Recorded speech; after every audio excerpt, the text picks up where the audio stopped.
India holds the glory. Long shot. What a splendid win. India left the World Cup after 28 years. Cricket Talk with Somi Rajguru. England दौरे में 2-2 की बराबरी, जबरदस्त प्रदर्शन। तो ये कहना सही होगा कि भारतीय टेस्ट क्रिकेट का भविष्य सुनहरा है। क्या शुभमन गिल बनेगा हिंदुस्तान के टेस्ट क्रिकेट का सबसे बड़ा कप्तान? सिराज है हिंदुस्तान का नया ताज। नई कहावत है, सिराज है तो जीत है।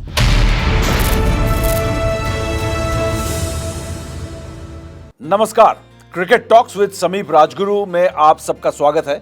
और आज आप मेरी बॉडी लैंग्वेज से समझ गए होंगे कि मैं बहुत ज़्यादा खुश हूँ, मुस्कुरा रहा हूँ। और इस मुस्कुराहट के पीछे की जो कारण और जो वजह है वो और कुछ नहीं, वो वजह है टीम इंडिया की इंग्लैंड में ज़बरदस्त प्रदर्शन और ज़बरदस्त आखिरी टेस्ट मैच में जीत, सीरीज को बराबर करना, जो वाकई में एक चमत्कार से कम नहीं है।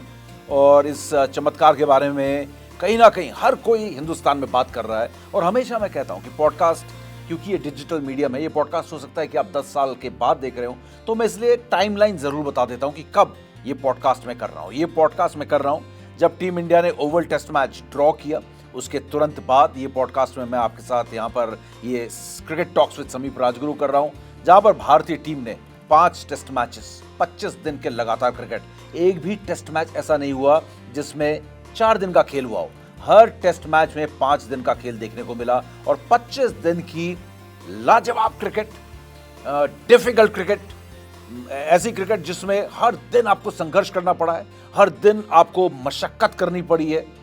मतलब आपको घोड़े की तरह दौड़ना भी पड़ा है और आपको, कहते हैं ना किसको, म्यूल, खच्चर की तरह वजन उठाकर आपको चलना भी पड़ा है मीलों। तो ये एक ऐसा टेस्ट सीरीज रहा जिसमें एक खिलाड़ी का हर पहलू जो है वो टेस्ट हुआ। ये कमाल की जो टेस्ट सीरीज हमको देखने को मिली है, ये ऐसी टेस्ट सीरीज क्रिकेट के इतिहास में ही, आप ये भूल जाओ कि भारत और इंग्लैंड, क्रिकेट की दुनिया में ही ऐसी टेस्ट सीरीज या ऐसी क्रिकेट देखने को बहुत कम मिलती है। तो इसलिए मैं आपसे गुजारिश करूंगा, रिक्वेस्ट करूंगा कि मौका मिले तो सारे टेस्ट मैचेस के अगर आपने नहीं देखे हैं, आप दुनिया के जिस भी कोने में हैं, जिस भी वक्त आप ये पॉडकास्ट देख रहे हैं, चाहे आप आज देख रहे हैं या 10 साल के बाद देख रहे हैं या आप 2035 या 36 में देख रहे हैं, यूट्यूब में जाकर ये 5 टेस्ट मैचेस आप सिर्फ स्कोर कार्ड ना देखें, आप इनके हाइलाइट्स देखें तो आपको पता पड़ेगा कि ये 5 टेस्ट मैचेस कितने लाजवाब हुए। लेकिन इन सब टेस्ट मैचेस में जो सबसे लाजवाब टेस्ट मैच था वो था इस सीरीज का। वाकई में एक फिल्म की जो होती है ना, आखिरी रील जो होती है वो कुछ स्पेशल होती है।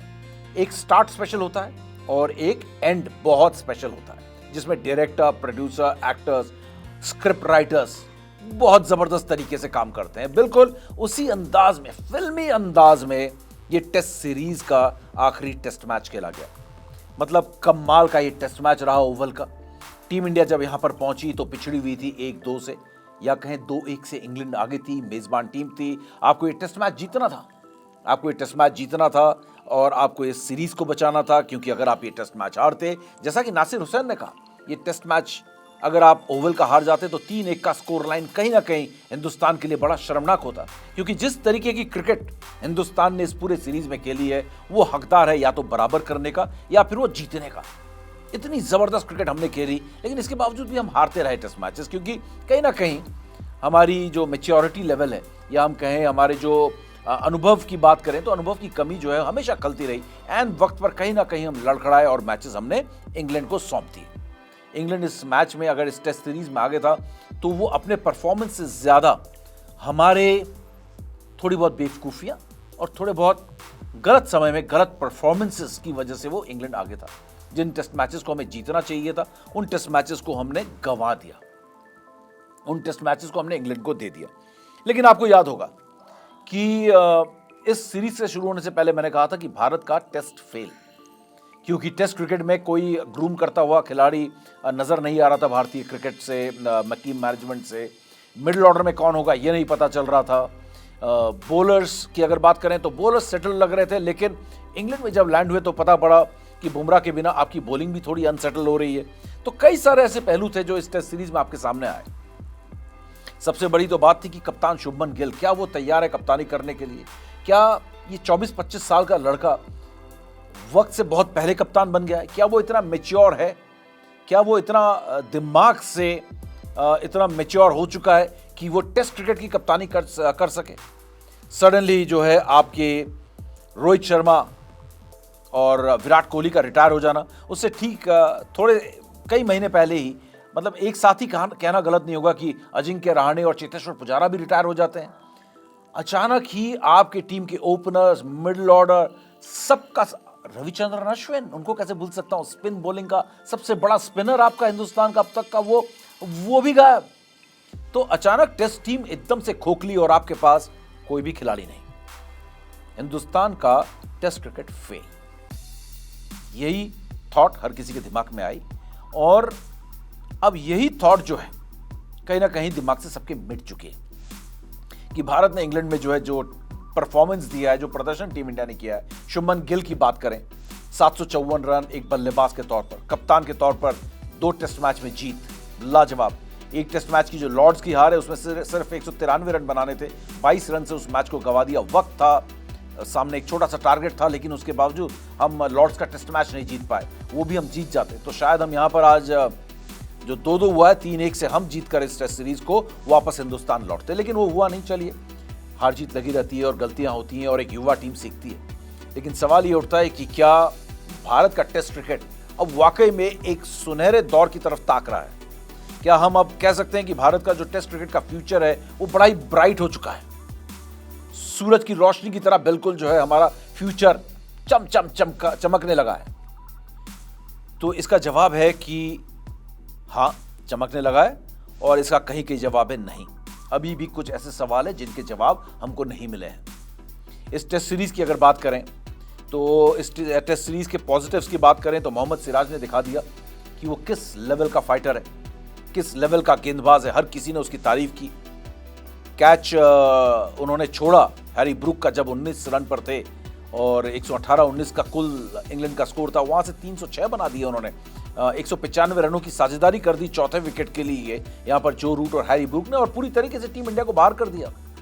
300 प्लस स्कोर और सिर्फ 4 विकेट गिरे हुए थे, तो 3 विकेट। तो ऐसे में तो कोई डाउट्स ही नहीं थे कि यहाँ से कोई चांस है हिंदुस्तान के लिए कि इस मैच में वो वापसी कर सके, कोई चांस ही नहीं था।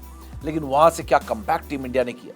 पहले हैरी ब्रूक को आउट करते हैं, उसके बाद आप सिराज जो है बेथल को आउट करते हैं, जेकब बेथल को, और उसके बाद सबसे बड़ा कांटा जो है उसको मोहम्मद सिराज निकाल कर फेंक देते हैं, जिसका नाम है जो रूट। वो रूट भी हमने जैसे उखाड़ा, उसके बाद तो कोई चांस नहीं था इंग्लैंड के पास कि इस टेस्ट मैच में वापसी कर सकें। और आखिरी दिन, 5वें दिन, सिर्फ 35 रनों की जरूरत थी और 4 विकेट उनके पास थे।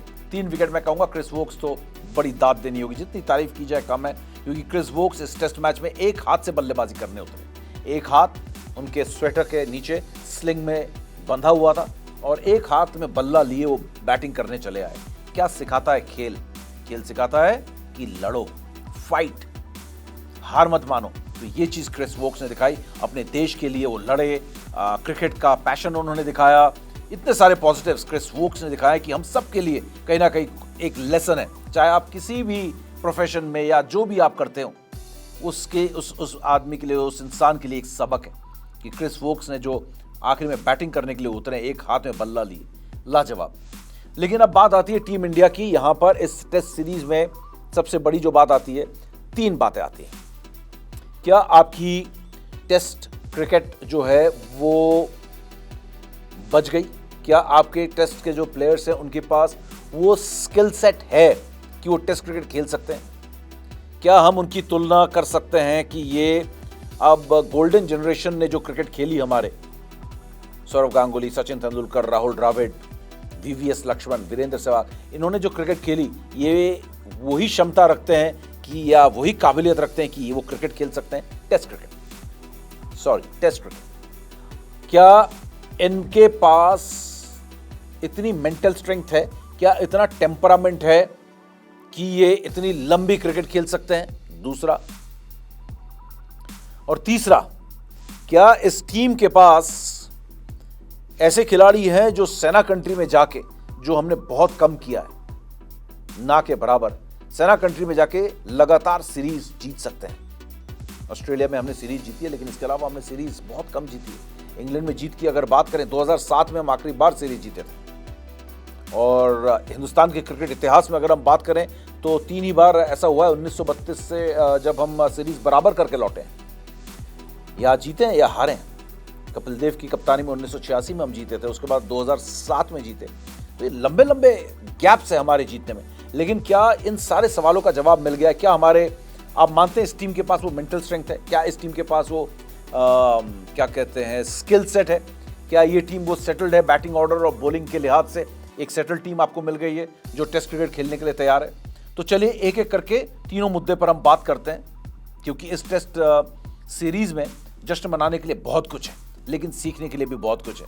लाजवाब प्रदर्शन किया शुभमन गिल ने, कमाल का एक बल्लेबाज के तौर पर उन्होंने प्रदर्शन किया। 754 रन उन्होंने बनाए। गावस्कर के अवे सीरीज में सबसे ज्यादा रन के रिकॉर्ड को तोड़ते तोड़ते रह गए। 25-30 रनों से वो कहीं ना कहीं तो जो था वो रिकॉर्ड टूटते रह गया। 11 रन पे आउट हो गए। 40-45 रन बना देते तो वो लौट कर आते, हिंदुस्तान का वो बल्लेबाज बनकर लौट कर आते जिन्होंने विदेशी दौरे में जाकर सबसे ज्यादा रन बनाए। सुनील गावस्कर का रिकॉर्ड अभी भी बरकरार है। सनी जी इज द किंग अभी भी, तो उस रिकॉर्ड के लिहाज से। लेकिन सनी जी ने उस दिन, आपको बता दूं, आखिरी दिन सफेद जैकेट पहन लिया था। और सनी जी ने कहा, सनी गावस्कर ने कहा कि मैंने सफेद जैकेट पहन ली, और जो ब्रिस्बेन गाबा में आपको जीत मिली थी उस दिन भी मैंने सफेद जैकेट पहनी थी, और आज भी मैं सफेद जैकेट पहन रहा हूं। मैच से एक शाम पहले जब शुभमन गिल को उन्होंने अपनी एक कैप और एक बैट जो उन्होंने गिफ्ट दिया, तो उसमें उन्होंने कहा मैं ये सफेद जैकेट पहनने जा रहा हूं शुभमन गिल, जो मैंने गाबा टेस्ट मैच में पहनी थी, और मुझे यकीन है सफेद जो जैकेट है ये लकी साबित होगी। और गावस्कर की वो जैकेट जो है वो लकी साबित हुई। और इस टेस्ट मैच में, ओवल टेस्ट मैच का जो सबसे बड़ा बयान मैं मानता हूं, बहुत सारे बयान आए, जो रूट से भी आए, बेन स्टोक्स से भी आए, नासिर हुसैन से भी आए, माइकल अथर्टन से भी आए, माइकल वॉन से भी आए, है ना। ये इंग्लिश लेजेंड्स का नाम ले रहा हूं क्योंकि विरोधी टीम के खिलाड़ी भी आपके कायल हो गए, फैन हो गए।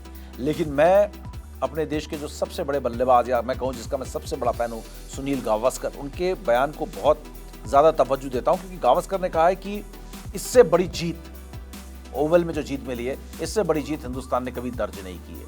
वो ओवल की जीत को गाबा के जीत से, यानी कि ब्रिस्बेन में जो ऑस्ट्रेलिया में हमने जीता था 2021 में, उससे भी बड़ी जीत मानते हैं। तो इसी से पता चलता है कि टीम इंडिया के इन युवा खिलाड़ियों ने क्या कमाल किया है। तो चलिए सबसे पहले मैं शुरू करता हूं। ज्यादा लंबा पॉडकास्ट मैं आज करना नहीं चाहता हूं, कि खुश हूं, मैं भी जश्न मना रहा हूं, अभी जश्न के मूड में हूं, लेकिन जश्न के साथ साथ भारतीय क्रिकेट की भी बात करनी है। क्या हिंदुस्तान के टेस्ट क्रिकेट को कप्तान मिल गया? सबसे पहले मुद्दे पे मैं जाऊंगा, क्योंकि सबसे पहले आपको एक लीडर चाहिए। क्या शुभमन गिल में वो लीडरशिप क्वालिटीज हैं जो वो भारतीय क्रिकेट को आगे लेकर जा सके? तो इस समय वो टेस्ट अभी शुभमन गिल ने शायद पास नहीं किया है, या शुभमन गिल के कप्तान के स्किल्स हमने नहीं देखे। एक बल्लेबाज के तौर पर यह कहा जा सकता है कि कप्तान के तौर पर वो कप्तानी का प्रेशर नहीं लिया उन्होंने, और बैटिंग में उनके कोई आंच नहीं आई कप्तानी की। लेकिन एट द सेम टाइम उन्हें कप्तानी करते हुए भी बहुत कम देखा गया। उनके इनपुट्स जो है वो बहुत कम आते देखे गए। मैदान में जब वो एक कप्तान के तौर पर भी खड़े हुए थे तो वो खिलाड़ी ज्यादा लग रहे थे, कप्तान कम लग रहे थे। तो इस लिहाज से अभी शुभमन गिल का एक कप्तान के तौर पर यह कहना कि उन्होंने 10 on 10 नंबर ले लिए तो गलत होगा। इस समय मैं उनकी कप्तानी को नंबरिंग ही नहीं करूंगा, इस समय मैं उनकी कप्तानी को रेट ही नहीं करूंगा, क्योंकि सारी कप्तानी जो हुई है इस समय अजीत अगरकर और गौतम गंभीर की तरफ से हुई है। क्योंकि टीम कॉम्बिनेशन देखकर यह पता चलता है कि कॉल जो थे शुभमन गिल के नहीं थे, खासकर ओवल टेस्ट मैच में थे, जहां पर शायद 5 तेज गेंदबाज खेलने चाहिए थे, वहां पर आपने 3 तेज गेंदबाज खेला है। हालांकि शुभमन गिल ने आके डिफेंड किया है बाद में कि भैया देखो, करुण नायर ने जो पहली पारी में जो अर्धशतक लगाया वो ना होता तो आपके लिए बड़ा मुश्किल हो जाता, क्योंकि थोड़ा सा सम्मानजनक स्कोर जो था हमारा बना वो करुण नायर की वजह से। तो अब ये हाइंडसाइड में बोलना आसान होता है कि ये और वो, लेकिन हम हाइंडसाइड में बात नहीं कर रहे थे। हम इस टेस्ट मैच के शुरू होने से पहले से कह रहे थे कि आप यहाँ पर कम से कम 4 तेज गेंदबाज लेकर गए, और लेकिन शुभमन गिल नहीं लेकर गए, और ये कॉल शुभमन गिल का नहीं था, ये सबको मालूम है। हर कॉल जो था गौतम गंभीर ने लिया, और गौतम गंभीर की तो कोचिंग शायद इस सीरीज के रिजल्ट की वजह से जाते जाते बच गई है, क्योंकि अगर ये सीरीज हम गवा बैठते तो शायद गौतम गंभीर अपनी कोचिंग सीट से हाथ धो बैठते और वो ड्रेसिंग रूम में और आगे दिखाई नहीं देते। लेकिन फिलहाल गौतम गंभीर बच गए, और देखते हैं ये जर्नी कितनी आगे चलती है। तो as captain Shubman Gill has not yet been tested, अभी वो टेस्ट नहीं हुए उस लिहाज से, क्योंकि पूरे टीम ने एक टीम की तरह खेला। और ये कप्तानी मुझे याद आती है अर्ली 90s में जब मोहम्मद अजहरुद्दीन को कप्तान बना दिया गया था, उन्होंने कप्तानी नहीं की स्टार्टिंग के 2-3 सीरीज में कुछ भी, वो चुपचाप बैठे रहे, टीम जैसे चल रही है चलने दी, और धीरे धीरे उन्होंने अपनी फिलॉसफी जो है वो अपनी कप्तानी की लेकर आए कि मैं हॉर्सेस फॉर कोर्सेस की तरह कप्तान बनूंगा, जहां पर जिस चीज की जरूरत है मैं उस हिसाब का कप्तान बनूंगा। मेरी फिलॉसफी ये होगी कि अगर यहाँ पे 4 तेज गेंदबाज चाहिए तो 4 खिलाऊंगा, 2 चाहिए तो 2 खिलाऊंगा। इस तरीके की फिलॉसफी अजहरुद्दीन की बाद में देखने को मिली, और इंडिया के सबसे, बाद में विवादों में फंस गए वो अलग बात है, लेकिन इंडिया के सबसे इन्फ्लुएंशियल कैप्टन्स में से या सबसे इंपैक्टफुल कैप्टन्स में से सबसे ज्यादा जीत का रिकॉर्ड एज टेस्ट कैप्टन उन्हीं के नाम रहा काफी दिनों तक, मोहम्मद अजहरुद्दीन रहे। और बिल्कुल उसी अंदाज में शुरू किया है शुभमन गिल ने। कप्तानी उन्होंने नहीं की अभी, तो उनकी कप्तानी रेट नहीं की जा सकती, उनकी कप्तानी को एक्सरे या एमआरआई नहीं किया जा सकता, क्योंकि उनकी कप्तानी एमआरआई मशीन से गुजरी नहीं, इसलिए उनकी कप्तानी को ज्यादा रेट नहीं कर सकते या बिल्कुल रेट नहीं कर सकते, क्योंकि उन्होंने जो किया ठीक किया, क्योंकि उन्हें इस समय कप्तानी समझ में नहीं आ रही थी। उन्होंने अपने बैटिंग पर ध्यान दिया, अपना गेम खेला, बाकी खिलाड़ियों को अपना स्पेस दिया, जिसको जो चाहिए वो करने दिया। इवन आप डीआरएस में भी देखें, डीआरएस में जो खिलाड़ी कह रहे थे तो ले रहे थे, मना कर रहे थे तो नहीं ले रहे थे। बहुत शानदार काम किया है, बहुत ही दिमाग होने का परिचय तो दिया उसने। इस कप्तानी में एक बात तो तय होगी कि ये बड़ा कप्तान बन तो सकता है, क्योंकि इस बंदे में सबसे बड़ी चीज क्या है? संयम है। दूसरी चीज क्या है? बड़ा हम्बल है। तीसरी चीज क्या है? बड़बोला नहीं है। चौथी चीज क्या है? कि he is a good listener, जिसको जो समझ में आ रहा है, जो बड़े टीम के बोल रहे हैं उनको उसने सुना है। तो ये 4-5 कैप्टनसी के लिए, और एक और चीज मैं इसमें ऐड करना चाहूंगा, फ्लैम्बोयेंट नहीं है उस तरीके से कि भाई क्लब में जाना, ये करना, डांस करना, पार्टी करना, वो सब भी शुभमन गिल में नहीं है। ही मेंटेन्स हिज ग्रेविटी, जमीन से जुड़ा रहता है, हम्बल दिखता है। तो ये 4-5 क्वालिटी जो कप्तान के लिए प्री रिक्विजिट है, जो कप्तानी के लिए मस्ट है, वो चारों पांचों क्वालिटी शुभमन गिल के अंदर दिखाई दी है। इसलिए इस खिलाड़ी में एक अच्छे कप्तान बनने के चांसेस बहुत ज्यादा हैं, ये कहा जा सकता है। और उन्होंने खुद अपने प्रेस कॉन्फ्रेंस में कहा कि जब बाकी खिलाड़ियों का मैं ख्याल रख रहा था कि कोई अगर खराब खेल रहा है उसका भी ध्यान रखना है, टीम के बारे में सोच रहा था, तो मेरे अपने आप के ऊपर से प्रेशर हट रहा था। ये एक और अच्छा संकेत है कि वो टीम के बारे में सोच रहे हैं, तो अपने परफॉर्मेंस के ऊपर उनका अपने आप पर प्रेशर नहीं आ रहा है। कप्तानी के बारे में जब वो दूसरे पहलुओं के बारे में सोच रहे हैं तो अपने से प्रेशर हट रहा है। ये अपने आप में एक बहुत ही अच्छी बात है शुभमन गिल के लिए, क्योंकि कप्तानी में अपने पर प्रेशर नहीं आना चाहिए, और ये शुभमन गिल पे नहीं आया। और दूसरा जो शुभमन गिल ने टेस्ट पास किया ना, बीच दौरे में आपका सबसे बड़ा टेस्ट बैटर, इस समय सबसे बड़ा टेस्ट बैटर है आपका ऋषभ पंत, चोटिल होकर बाहर हो जाता है। शुभमन गिल नर्वस नहीं हुए, शुभमन गिल जैसे थे वैसे ही रहे। जसप्रीत बुमराह आपके करो या मरो के टेस्ट मैच में उपलब्ध नहीं थे, अवेलेबल नहीं थे। शुभमन गिल टस से मस नहीं हुए, कोई फर्क नहीं पड़ा उन्हें। उनको टीम ने जो कहा उन्होंने वो खिलाया, और टीम से बेस्ट परफॉर्मेंस आया, क्योंकि उन्होंने उनको स्पेस दिया। और आपने देखा कि क्या कमाल, चाहे प्रसिद्ध कृष्णा की बात करें, प्रसिद्ध कृष्णा का एक टाइम था 5वें टेस्ट मैच में जब अच्छी बॉलिंग की, बहुत बुरी बॉलिंग की, बहुत अच्छी बॉलिंग कर रहे थे, तो ऐसा नहीं था कि पीठ थपथपा के उनकी पीठ लाल कर दी, और जब खराब बॉलिंग कर रहे थे तो पीठ में मार मार के जो है पीठ लाल कर दी। ये भी नहीं किया उन्होंने, जो विराट कोहली के साथ होता था। विराट कोहली अगर आप खराब परफॉर्मेंस कर रहे हो तो वो आप पे बिल्कुल, हिंदी में एक शब्द है ना, बमक जाते थे, गुस्सा हो जाते थे, तो खिलाड़ी पे प्रेशर आ जाता था। तो प्रसिद्ध पे ना वो गुस्सा हुए, ना ही उतनी तारीफ की।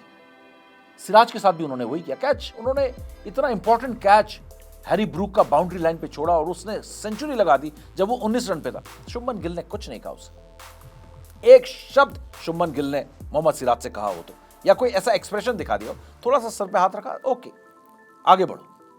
तो ये सारी क्वालिटीज शुभमन गिल में देखने को मिली। मैं बहुत बारीकी से, बहुत क्लोजली ऑब्जर्व कर रहा था शुभमन गिल को as a human being, as a captain, as a leader, बहुत क्लोजली। इसलिए मैं ये सारी बातें आपको बता रहा हूं। कहीं पर भी ऐसा कोई रिएक्शन नहीं दिखा। बुमराह अवेलेबल नहीं है लास्ट टेस्ट मैच में, कोई बात नहीं। ऋषभ पंत बीच सीरीज में गायब हो जाते, कोई बात नहीं। मैनचेस्टर टेस्ट हारना तय है आपका, इतना लंबा आपका वो है, 1.5 दिन आपको बैटिंग करनी है, बचाने का कोई चांस ही नहीं है। इतना लंबा चौड़ा टारगेट है आपके सामने, शतक लगाता है बंदा आके, केएल राहुल के साथ शतकीय साझेदारी करता है, उसके बाद पूरे टीम का हौसला बढ़ जाता है। उसके बाद आपने देखा कि क्या हुआ, उसके बाद आपकी टीम के दो शतकवीर और बन जाते हैं, रविंद्र जडेजा और वॉशिंगटन सुंदर। विरोधी कप्तान आपसे हाथ मिलाने आता है, हाथ नहीं मिलाता है, बोलता है खेलो, 100 करो। देर होती है तो बीच में अगर लड़ने की जरूरत पड़ी तो गिल जट्टा जो है वो लड़ भी गए बीच में, बोला उंगली दिखा दी उन्होंने। क्रिटिसिज्म हुआ कि भैया अपने खेल में ध्यान दो, लेकिन वो लड़ा भी बीच में। तो इसका मतलब ये है कि जब कॉन्फिडेंस और बढ़ेगा, टीम और ऊपर चढ़ेगी, तो ये थोड़ा खूंखार भी हो सकता है। एग्रेसिव जहां पर होने की जरूरत है, he can be aggressive also. 90 second late हुए थे ना जैक क्रॉली और बेन डकेट, छोड़ा नहीं शुभमन गिल ने। तो कहने का मतलब ये, इस कप्तान में मुझे जो क्वालिटीज मुझे देखनी थी कि ये कप्तान फ्यूचर में एक बड़ा कप्तान ये बन सकता है कि नहीं, बड़ा लीडर ये बन सकता है कि नहीं, अपने ट्रूप्स को लीड कर सकता है कि नहीं, वॉर में प्लान बना सकता है कि नहीं, तो उन सब जगह पर ये 10 on 10 है। लेकिन अभी फिलहाल शुभमन गिल की कप्तानी की फिलॉसफी हमें नहीं दिखी कि वो एक अटैकिंग कैप्टन है, डिफेंसिव कैप्टन है, हॉर्सेस फॉर कोर्सेस कैप्टन है। किस तरीके का कैप्टन है इस समय हमको ये नहीं पता चला। और ये अच्छी बात है कि उन्होंने अपनी फिलॉसफी, अगर उनको नहीं समझ में आ रही, जबरदस्ती थोपने की कोशिश नहीं की। तो ये है शुभमन गिल के कप्तान और एक खिलाड़ी के तौर पर मेरा इस सीरीज का आकलन, कि ग्रेट प्लेयर बनने के संकेत पूरे दे दिए, ग्रेट बैट्समैन बनने के, और साथ ही एक ग्रेट कैप्टन बनने के भी संकेत उन्होंने दिए। तो ये बहुत बड़ा पॉजिटिव है। और जो मेरा फियर था कि टेस्ट क्रिकेट फेल हो गया है, उस फेल को अब पास में बदलने में, क्योंकि एक सीरीज से हमें ज़्यादा खुश होकर उछल कर हम कहें कि हम टेस्ट क्रिकेट के अव्वल हो जाएंगे और हम टेस्ट क्रिकेट में डोमिनेट करने लगेंगे, टेस्ट क्रिकेट की हमें टीम मिल गई, तो ये कहना भी बहुत जल्दबाजी हो जाएगी। तो इसलिए मैं नहीं कहूँगा कि टेस्ट क्रिकेट अभी फेल भी नहीं है, मैं अपने फेल से अब इनको पास की तरफ लेके जा रहा हूँ। और अब दूसरी तरफ मैं बात करता हूँ कि क्या हमारे पास वो स्किल सेट देखने को मिली है, क्या वो स्किल देखने को मिली हमारे बल्लेबाजों में। हाईएस्ट रन गेटर इस सीरीज का हिंदुस्तानी, हाईएस्ट विकेट टेकर इस सीरीज का हिंदुस्तानी मोहम्मद सिराज, 22 विकेट। प्रसिद्ध कृष्णा को आपने ड्रॉप किया, वापस लेकर आए तो परफॉर्मेंस ऊपर चला गया, तो इसका मतलब कैरेक्टर है बंदे में। आकाशदीप जैसा तेज गेंदबाज, वॉशिंगटन सुंदर को खिलाया तो गेंद स्पिन की, उसने ड्रिफ्ट की, स्पिन की, विकेट्स लिए, रन बनाए।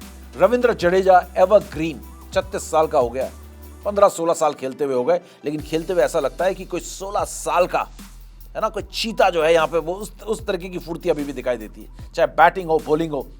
एक ऐसा प्लेयर है जब वो आता है तो डर नहीं लगता है, एक ऐसा प्लेयर जो आता है तो कॉन्फिडेंस आपको देता है कि रविंद्र जडेजा है। अभी पुराने जमाने में जैसे होते थे, जैसे वीवीएस लक्ष्मण आ रहे हैं 6 नंबर पे, तो पता है एक बड़ा बैट्समैन आ रहा है, धोनी आ रहा है तो पता है धोनी आ रहा है, कैसी भी हालत में क्यों ना हो टीम, आपको डर नहीं लगता था कि धोनी आ रहा है, ये भी तो धोनी है, कोई बात।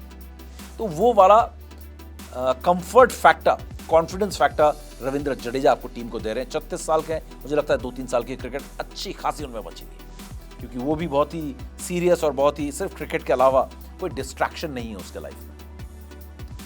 उसके लाइफ में ऐसा नहीं है कि ब्रांड भी एंडोर्स कर रहे हैं और बहुत सारी चीज़ें हैं, सुपरस्टार वो वाली जो ऑरा होता है उसको भी एंजॉय कर रहा है विराट कोहली या रोहित की तरह, ऐसा नहीं है। कहीं ना कहीं पर्दे के पीछे रहने वाला बंदा है और इसलिए वो क्रिकेट में ज़्यादा फोकस करता है। और आप देख रहे हैं कि रविंद्र जडेजा की बात नहीं होती, लेकिन वो हर मैच में अनसंग हीरो की तरह सामने आता है और टीम को बचाता है या जिताता है।